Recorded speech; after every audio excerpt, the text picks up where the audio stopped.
보실 성경 말씀은 신약 성경 고린도후서 5장 4절부터 8절까지의 말씀입니다.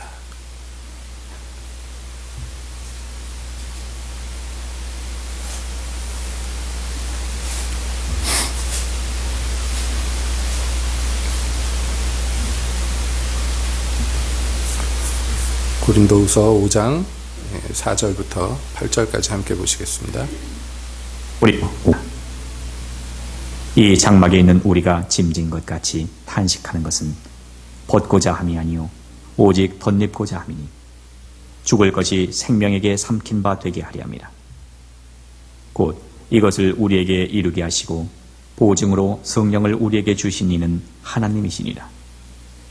이러므로 우리가 항상 담대하여 몸에 거할 때에는 주와 따로 거하는 줄을 아노니 이는 우리가 믿음으로 행하고 보는 것으로 하지 아니함이로라.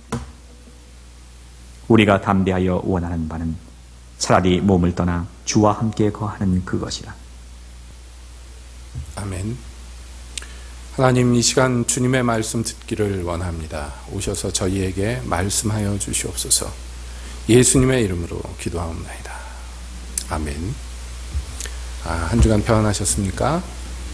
명절을 앞에 두니까 이제 오랜만에 못 보던 얼굴들도 많이 보고 참 반갑습니다. 우리가 이 새빛교회가 2019년 한 해 동안의 목표로 믿음에서 믿음으로라는 목표를 가지고, 우리 신앙이 그렇죠. 믿음에서 시작해서 믿음으로 끝나는 건데, 그래서 이 믿음에 대해서 연초에 계속해서 함께 살펴보는 가운데 있습니다. 오늘은 우리가 믿음이라고 얘기할 때 이 믿음에서 중요한 요소 중에 하나를 또 한 가지 함께 보려고 합니다. 왜 믿음에 대해서 이렇게 계속해서 보느냐 하면, 모든 신앙에 우리 관련된 개념들이 다 그렇습니다만은 우리가 다 알고 또 다 행하고 있지만은, 그렇지만 그것이 구체적으로 뭐냐라고 설명하라 그러면 또 설명을 잘 못하는 거예요. 우리가 믿음으로 구원을 얻는다고 그렇게 고백을 하고 그렇게 믿고 있습니다만은, 그러면 그 구원을 얻는 믿음은 도대체 무엇인가? 여기에 대해서 정확하게 이해하고 그리고 잘 설명하는 기독교인이 실제로 그렇게 많지 않고, 그러다 보니까 삶 속에서 믿음의 삶을 산다고 하지만은 이게 진짜 구체적으로 내가 믿음으로 사는 건지 어쩌는 건지 나 자신도 나 자신을 제대로 판단하기가 어려울 때가 많기 때문입니다. 그러니까 우리가 믿음으로 살기를 다 같이 원하는 바예요. 그러면 성경에서 얘기하는 믿음이 어떤 것인가, 그것을 정확하게 또 자세하게 알아보는 것은 참 의미가 깊다고 할 수가 있겠습니다. 하나님께서 우리에게 구원을 얻는 방법을, 인간에게 다른 방법을 우리에게 주시지 않았어요. 왜냐하면 불가능하기 때문에, 다른 방법이 불가능하기 때문입니다. 우리가 모두 다 가만히 있는데 하나님을 안 믿으면 하나님이 잡아다가 지옥에 던져버리고, 하나님을 믿으면 또 천국에 보내고, 그런 것도 아닙니다. 우리의 원래 처지가 너나 할 것 없이 모든 사람들이 애초에 지옥에 가기로 작정이 되어 있습니다. 왜냐하면 우리 조상 아담이 죄를 범하였음에 그 후손 모든 사람들이 다 죄인으로 태어나는 거예요. 너무 억울하다 이렇게 생각하실지 모르지만, 뭐 억울한 것도 없지 않아 있겠습니다만, 그러나 자기 자신을 곰곰이 들여다보면요, 내가 죄인으로 태어났구나 하는 것을 우리가 스스로 알만합니다.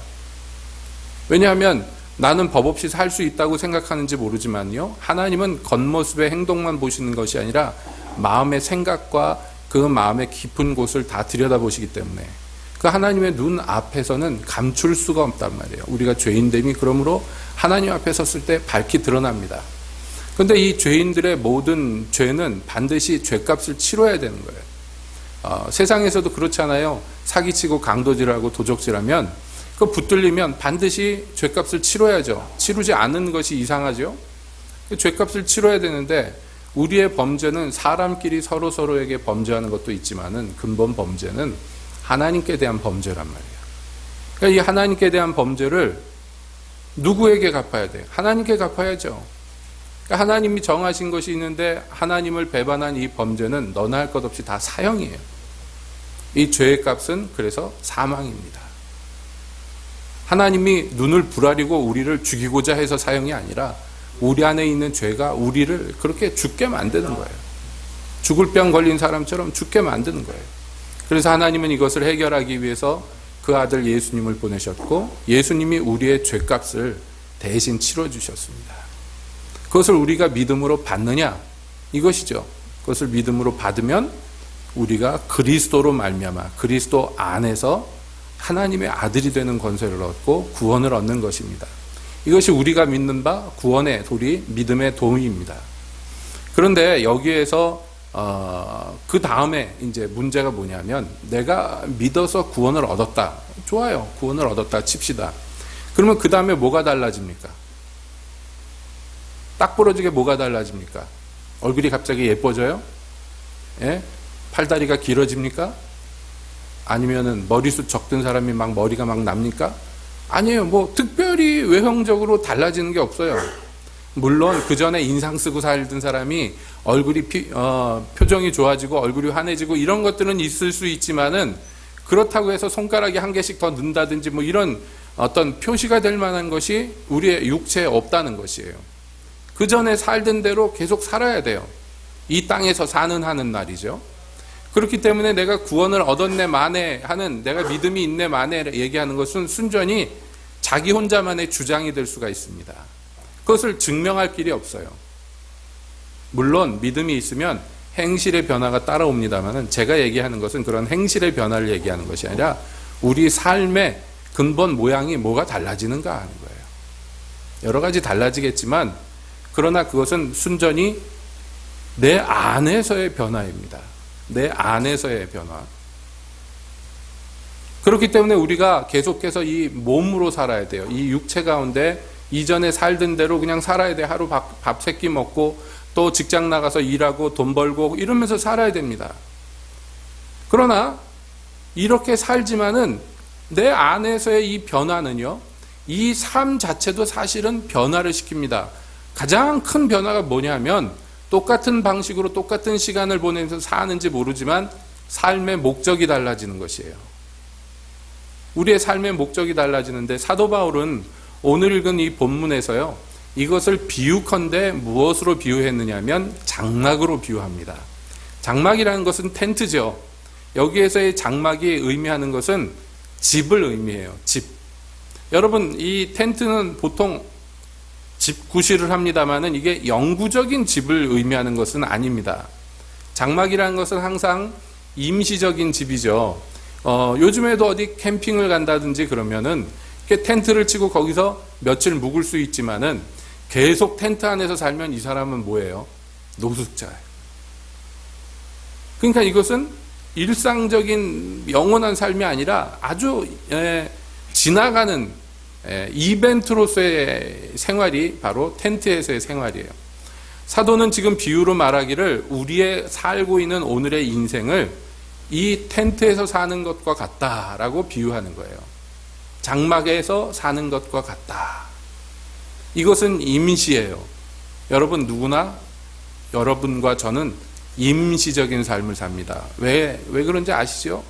여러분 중에서 안 돌아가실 분들이 계십니까? 이러고 육체 가운데 살지만 우리가 곧 쓰러져 이 세상에서 없어지는 존재예요. 우리가 잠깐 사는 게 잠깐입니다. 저도 20대 때는요, 굉장히 오래 살 줄 알았어요. 그런데 이제 60을 바라보면서 얼마 못 살 것 같다 하는 생각을 합니다. 살아보니 세월이 빠르죠? 연세 든 분들일수록 세월이 빨라요. 그럴 수밖에 없는 것이 5살짜리가 1년을 살면 인생의 5분의 1을 사는 거예요. 그러나 50살짜리가 1년을 살면 50분의 1을 사는 거라 금방 후딱 지나갑니다. 그렇죠, 유 집사님? 금방 지나가죠? 벌써 보세요. 2019년이 금방 된 것 같은데 벌써 한 달이 후딱 지나가고 2월 달이 얼마나 빠릅니까? 그러니까 우리의 삶이 점점 가속도가 붙어서 곧 세상을 떠날 거예요. 자, 그렇다면 여러분 이것을 정말 믿으십니까? 우리의 삶이 영원하지 않다는 것, 우리의 사는 것이 마치 텐트에서 사는 것과 같다는 것, 여러분 그렇게 믿으십니까? 그렇게 믿는 사람이 기독교인이라는 거예요. 그래서 사도는 5장 들어와서 비유로 말하는데 만일 땅에 있는 우리의 장막집이 무너지면 이라고 얘기해요. 여기에 장막집은 우리의 이 육체뿐만 아니라 이 땅에서의 우리의 삶을 전체를 의미해요. 우리가 살고 있는 현재의 삶이 만약에 무너져 버린다면 그러면 하나님이 지으신 집 곧 손으로 지은 것이 아니요 하늘에 있는 영원한 집이 우리에게 있는 것을 우리는 안다. 이렇게 얘기해요. 여러분 믿으십니까? 지금 이 임시에 살고 있는 이 텐트가 없어져도 우리에게는 하나님이 사람이 만들지 않고 하나님이 직접 만들어 놓으신 하늘에 있는 우리의 집이 있다고 여러분 믿으십니까? 믿으시기를 축복드립니다. 그러나 이거는 안 보여요. 이게 문제예요. 지금 임시에 사는 텐트의 삶은 보여요. 우리가 경험할 수 있고 만질 수 있어요. 지금 우리의 삶은 우리에게 현실이에요. 그러나 하늘에 있는 우리의 집은 보입니까? 안 보입니까? 안 보인단 말이에요. 이게 문제예요. 이 안 보이는데 이게 진짜 실체고 우리가 사는 지금 우리가 현실로 느끼는 이 삶이 임시라는 것을 어떻게 알 수가 있어요? 믿음으로 알 수가 있는 거예요. 즉 믿음이 있으면 지금의 삶이 지금 이 치열한 현실의 삶이 임시라고 알 수가 있고 믿음이 있으면 이 삶이 만약에 없어진다 할지라도 영원한 집이 나를 위해서 준비되어 있다는 것을 알 수 있습니다. 그러나 믿음이 없으면 그 사람에게서는요, 이 보이는 삶, 이 텐트에서의 삶이 전부예요. 보이지 않는 앞으로 지금 천국의 하늘나라에 하나님이 나를 위해서 지어놨던 집은 안 보이잖아요. 안 보이니까 그거를 어떻게 알 수가 있어요? 어떻게 믿을 수 있어요? 안 믿어지면 이 삶이 전부가 되는 거예요. 땅에서의 삶이. 그러니까 믿음이라는 것은 그러므로 우리의 삶의 질과 또 삶의 목표를 완전히 가름하는 중요한 기준이 됩니다. 믿음이 있는 사람은 그 삶의 목적이 어디를 향하겠어요? 하늘에 있는 집을 향하겠죠. 믿음이 없으면요, 여기 보이는 이 땅의 삶을 전체로 알고 여기에 매진할 거예요. 여기에 모든 것을 다 쏟아 부을 것입니다. 이게 이제 믿음이 있느냐 없느냐를 가름해요. 그러면 우리는 구원받은 믿음이 있는 그리스도인들이니까 당연하게 믿음의 삶을 살겠지요? 아닙니다. 그거 자동으로 되는 거 아닙니다. 그 자동으로 되는 게 아니에요. 우리가 영원한 삶을 약속받았지만 그거 우리가 체험해보지도 못했고 만져보지도 못했고 보지도 못했어요. 손으로 만지지도 못하고 아무것도 못했습니다. 제가 오래전에 필리핀을 처음 이 선교차 방문을 했다가 하루 종일 집회를 하고 나서 저녁 때 되면 거기 와 있는 한인들 중에서 이 젊은이들이 저한테 먹을 거를 만들어 달라. 목사님 뭐 먹고 싶어요? 뭐 먹고 싶어요? 맨날 그래서 장을 보러 가야 돼요. 장을 보러 가는데 필리핀이요. 집 나라가 되게 가난한데 마트는 어마어마하게 커요. 예, 어마어마하게 커요. 그래서 이 울진 사람들 보면 다 기겁할 정도로 커요. 가서 보니까요, 그 몰이라고 쇼핑몰이 굉장히 큰데 웃기는 거는 그 가운데 큰 통로가 있고 이제 양쪽에 상점들이 빽빽하게 있어요. 근데 통로에 딱 들어가서 가는데 통로 중간중간에 뭐가 자꾸 있어요. 이렇게 유리로 만든 무슨 박스 같은 게 있고 그 앞에 사람들이 서 있고 그래요. 그래서 이게 뭔가 그러고 가까이 들여다보니까 요만한 유리 박스 안에다가 미니어처로 아마 종이 같은 걸로 만든 것 같아요. 아주 허접하게 집을 만들어 놨어요. 요만하게 집을. 그 집을 만들어 놓고 몇 미터 지나면 또 그렇게 집을 만들어 놓은 게 있고 그런 거예요. 그래서 야, 이 사람들은 이거 집 모형을 만들어서 파나? 그리고 물어봤더니 그게 아니라 집을 진짜로 파는 사람들이래요. 거기 서서 지나가는 사람들을 호객을 해가지고 이걸 보여줘요. 그러면서 뭐냐면 우리가 이런 집을 만들 건데 사라는 거예요. 그걸 보면서 와, 제가 감탄을 했어요. 여러분, 우리나라만 있는 독특한 문화 중에 하나가 분양이라는 거죠. 예? 아파트를 짓기도 전에 사람들한테 먼저 팔어. 그래서 그 돈을 받아서 아파트를 짓고 그리고 나서 돈 낸 사람들한테 집을 주죠. 이게 우리나라만 있는 문화라고 그랬는데 필리핀 가 보니까 더해. 왜냐하면 한국은 그나마 모델하우스라도 져놓고 우리가 이런 식으로 질 겁니다. 진짜 크기로 지어놓고 물론 진짜 집보다는 화려하지만은 들어가면 뭐 이것도 옵션으로 달리고 저것도 옵션으로 달립니다. 이렇게 보여주잖아요. 그런데 필리핀은 종이로 집을 요로만하게 만들어 놓고 집을 팔더라는 거예요. 그런데요, 솔찬히 팔려요. 그걸 보면서 야, 희한하다. 그 사람들이 그 조그만 모형을 보면서 이런 집을 내가 지금 여기서 계약을 하면 이런 집을 이 사람들이 줄 거라고 믿어요. 근데 실제로 사기도 많대. 몇 년이 지나니까요, 그렇게 조그맣게 모형으로 팔던 게 없어졌어요, 이제. 거기도 이제 경제력이 좋아지면서 그런 식으로 안 파는 거예요.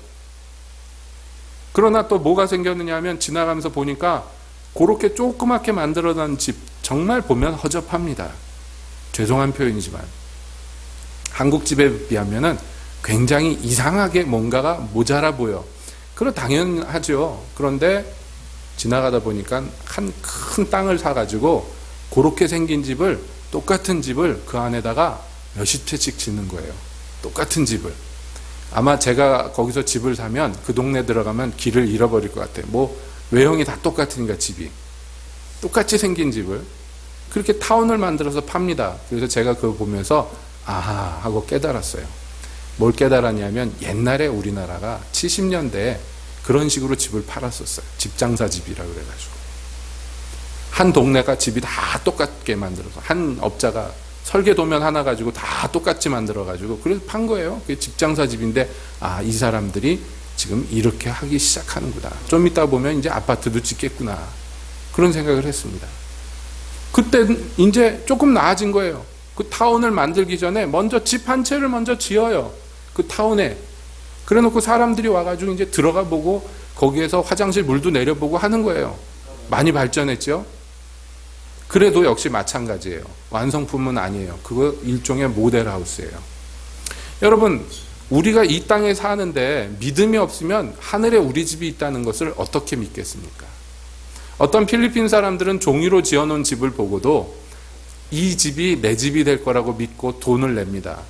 어떤 한국 사람들은 대강 나무 같은 걸로 막 지어놓고 화려하게 인테리어를 해놓은 그 모델하우스를 보고 내가 돈을 내면 이런 고급 아파트가 내 것이 되리라고 믿습니다. 여러분, 세상에서도 완성품이 없는데 믿고 먼저 투자하고 돈을 내고 하는 경우가 많이 있죠. 하물며 여러분, 우리의 삶은 그거보다 얼마나 더 고급하고 얼마나 더 우수하며 얼마나 더 높고 존귀한 일입니까? 우리에게 하나님의 나라에 집이 있어요. 사람이 지어놓은 건 아니고 하나님이 지어놓으신 거예요. 우리를 위해서 예비해 놓으세요. 예수님이 마지막 밤에 제자들에게 근심하고 걱정하지 마라. 내가 간다 하니 너희가 근심하는데 사실은 내가 가는 게 너희에게 더 유익이다. 그러면서 뭐라고 말씀하시냐면 내가 가서 너희를 위해서 너희의 처소를 예비할 것이고 그리고 다시 와서 너희를 데려갈 것이다 라고 약속합니다. 여러분, 우리의 집은 우리가 짓는 게 아니에요. 주님이 지어주시는 거예요. 그리고 아버지의 집에는 빈방이 많아. 너희의 거할 곳이 많아. 라고 약속하셨어요. 우리는 그 약속하신 분을 믿기 때문에, 예수님을 믿기 때문에 예수님의 약속도 믿고, 그러므로 이 땅에 사는 전부가 아니라는 것을, 우리의 삶이 전체가 아니라는 것을 실감합니다. 오직 믿음으로만. 그래서 사도는 얘기합니다. 여기에서 사는데 천국을 바라보고 사는 사람들은 하루라도 빨리 이 땅에 있는 이 장막집을 빨리 벗어버리기를 원한다는 거예요. 그렇죠. 누구라도 그럴 거예요. 어떤 사람들은 그런 분들이 있어요. 오늘 요즘에 유행하는 것 중에서 도시의 빡빡한 삶이 너무 피곤하다 그래가지고 전원주택 지어가지고 그렇게 전원의 삶을 누리고자 하는 것들이 또 요즘에 유행 중에 하나인데 땅을 사요. 그래서 이제 계약을 해가지고 건축업자랑 계약을 하고 거기다 집을 짓고 그러는데 돈이 많고 여유가 있어서 집을 지으면 괜찮은데 대부분 그렇게까지 여유가 없으니까 뭐 대출도 받고, 그러다가 돈 들어가면 지금 살고 있는 뭐 전셋집 같은 거 다 빼가지고 거기다 집어넣고 그 동안에, 지어지는 동안에 한 가족이 조그만 것을 세를 얻어가지고 복작복작 삽니다. 그래도 그 복작복작하게 살면서도 하하호호하고 살 수 있는 것은 뭐예요? 자기 집이 지어지고 있는 것을 알기 때문이에요. 시간만 나면 가가지고 어떻게 짓나 하고 들여다보고 핸드폰으로 찍어와가지고 애들 보여주고 막 이런단 말이에요. 우리가 다 지면은 거기에다가 이제 마당도 만들고 거기다가 뭐도 만들어줄게, 아빠가 그네도 만들어줄게. 그러면 애들은 하하호합니다. 막상 다 짓고 가서 보니까 뭐 이상하게 전화가지고 막 소송이 붙고 막 그런 경우도 많이 있지만, 오늘 이렇게 조그만 집에서 월세 내면서 복작복작 살면서도 즐겁게 살 수 있는 것은 자기 집이 지어지고 있는 것을 알기 때문이에요. 우리 성도의 삶도 마찬가지입니다. 여기에서 우리가 복작복작 삽니다. 기독교인으로서 세상을 산다는 것은, 진정한 의미의 기독교인으로 세상을 산다는 것은 많은 손해와 많은 불편함을 겪을 수밖에 없어요. 이 세상 가운데서. 아니, 불편함이라고 말하는 것조차 죄송하게 많은 핍박과 고난을 받는 사람들이 얼마나 많습니까? 기독교인이라는 이유 때문에요. 그런데도 불구하고 그런 것들을 달게 받습니다. 왜냐하면 지금 우리가 받는 이 고난의 경한 것이 앞으로 우리에게 임할 영광의 크고 놀라운 것과 좋게 비교할 수 없다고 믿기 때문이에요. 그래서 이런 사람들은 여기에서 사는 이 임시의 텐트의 삶을 빨리 청산했으면 좋겠다고, 빨리 청산했으면 좋겠다고 항상 그것을 소망하고 삽니다. 과거에 아프리카 살다가 아메리카로 끌려와가지고 흑인 노예들이요, 거기에서 복음을 듣고 예수를 믿은 다음에 이 사람들이 신앙생활을 하면서 흑인들이 모여서 예배를 드리면서 자기들이 찬송을 만든 거 여러분 아시잖아요. 흑인 연가의 대부분의 가사가 다 천국에 관련된 거예요. 노래 가사가 전부 그렇습니다. 제가 몇 차례 말씀드렸습니다만 그 전통이 지금 관광 자원으로 남아있는 거, 뉴올리언즈 같은 데 왜 관광 가면은 그 장례식 일부러 하잖아요. 가짜 장례식. 그 동네 살던 그 흑인들이 장례식 하는 거 재현해가지고 관광객들한테 퍼레이드 보여줍니다. 검은 옷 입고 검은 우산들 들고서요, 막 빵빠레를 불면서 신나게 쿵짝쿵짝 연주하면서 춤을 추면서 관을 메고 갑니다. 왜냐하면 이제 노예의 삶이 끝났어요. 이제 자유인이 될 거예요. 이제 천국에서 영광스럽게 예수님과 살 거예요. 그러니까 그 장례식이 기쁜 거예요. 그래서 막 춤을 추고 손짓 발짓 하면서 노래하고 그러면서 막 행진해 나갑니다. 여러분, 그래서 거기에서 재즈가 나오면서 거기에서 신나는 노래들이 나오고 음악이 나오고 막 이랬단 말이에요. 과연 그러면 우리가 믿음이 있다고 하는데 우리는 그러면 여기에서 사는 삶이 임시라고 뼈저리게 느끼고 삽니까? 더 나아가서 이 임시의 삶을 빨리 벗어버리고 진짜 내 집을 덧입기를 여러분 소망합니까? 소망하시기를 바랍니다. 믿음이 있다면 그런 거거든요. 여러분, 믿는 자들에게 지침이 되는 말씀 우리가 이미 살펴봤어요. 믿음은 바라는 것들의 실상이요, 보지 못하는 것들의 증거니 그랬어요. 우리에게는 안 보여요.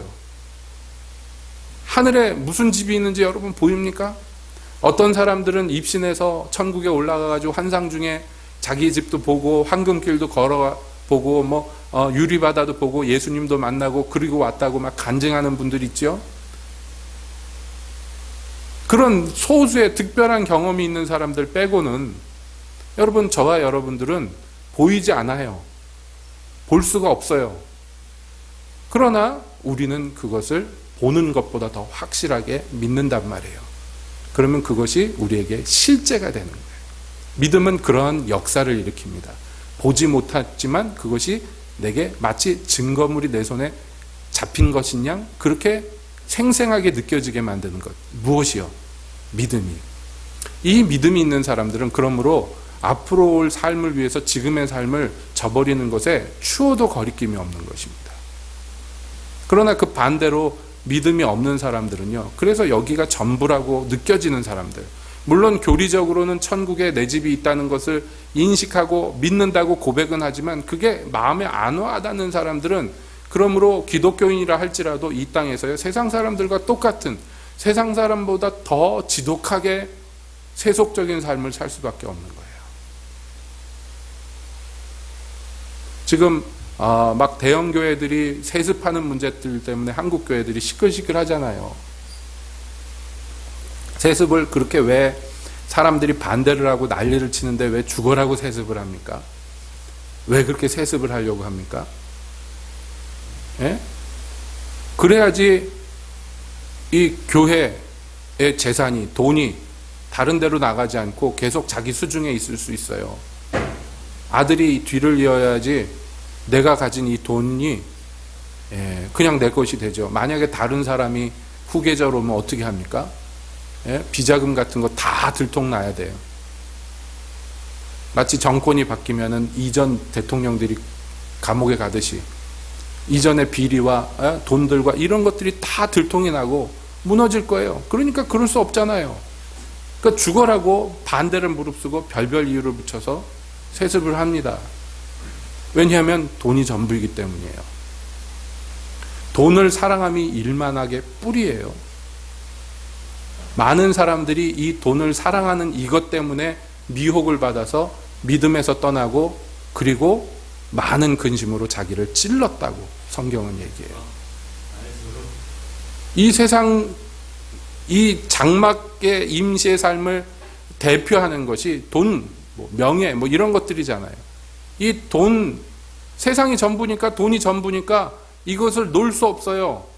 천국에 보화가 있다고요? 그건 나중의 일이고 안 보여지는 일이에요. 지금 안 느껴져요. 실제로 내 손에 쥔 이 현금이 더 중요하다고 느껴져요.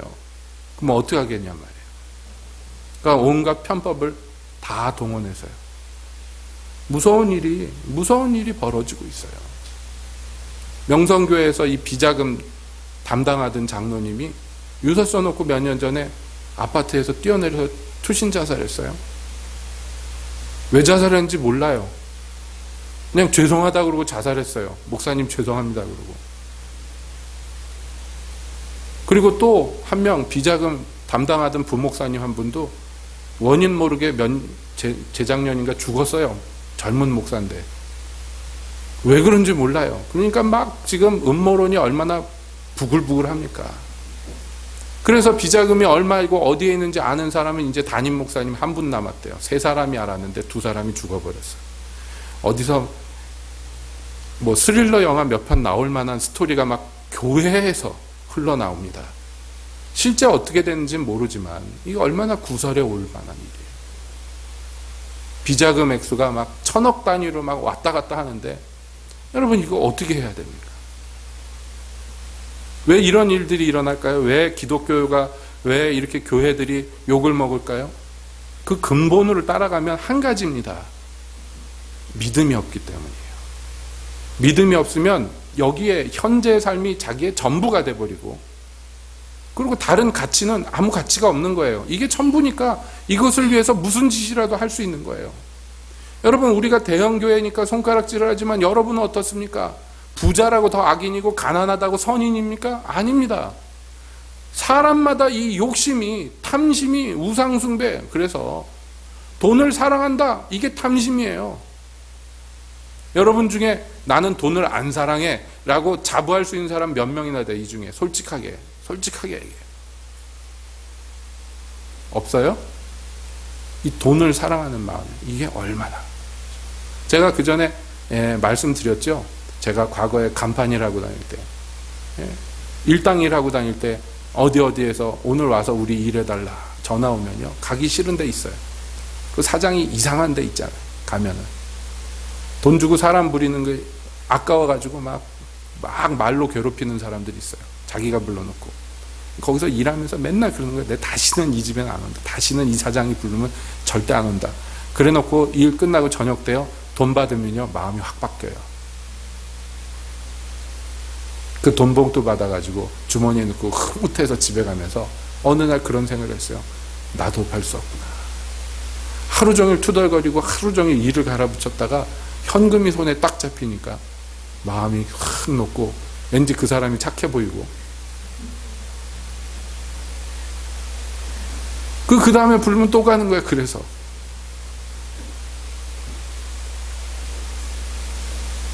별 수 없잖아요, 우리가. 여러분, 그러니까 이 믿음으로 산다는 것은 가만히 있는데 믿음이 톡 들어와가지고 나를 이렇게 해주고 그런 거 없어요. 이 믿음의 삶이란 것은 내가 처음에 가졌던 이 믿음을, 시작한 믿음을 끝까지 가도록 주님께 은혜를 공급받아서 계속 이 믿음을 키우고 자라가야 되는 거예요. 이제 믿음을 하나님이 은혜로 우리에게 주셨습니까? 그러면 이 다음부터는 이거 관리가 누구에게 속한 거예요? 나한테 속한 거예요. 교회 오래 다녔는데 믿음이 하나도 성장을 안 하고 퇴보했어? 누구 책임이에요? 하나님 책임이죠. 예, 저 집사님은 맨날 은혜 주고 저 안목에는 은사도 많이 주고 나는 그냥 맨날 개털이라. 아니에요. 하나님 탓 아니에요. 순전히 누구 탓이에요? 내 탓이에요. 내 탓.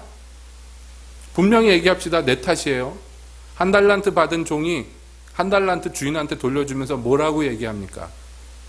내가 아는 대로 당신은 하고 주인 핑계를 대요. 당신은 꿔주지 않고 받는 사람, 흩지 않고 모으는 사람, 이건 뭐예요? 독한 사람. 그래서 혹여 손에 끼치면 당신이 가만히 안 있을 것 같아서 내가 본전을 철저하게 지켰나이다. 여기 당신의 달란트가 있나이다. 이딴 소리 합니다. 한 달란트 받아놓고 그거 그대로 돌려주면서 누구 탓이라는 거예요? 당신 탓이라는 거예요. 주인 탓이라는 거예요.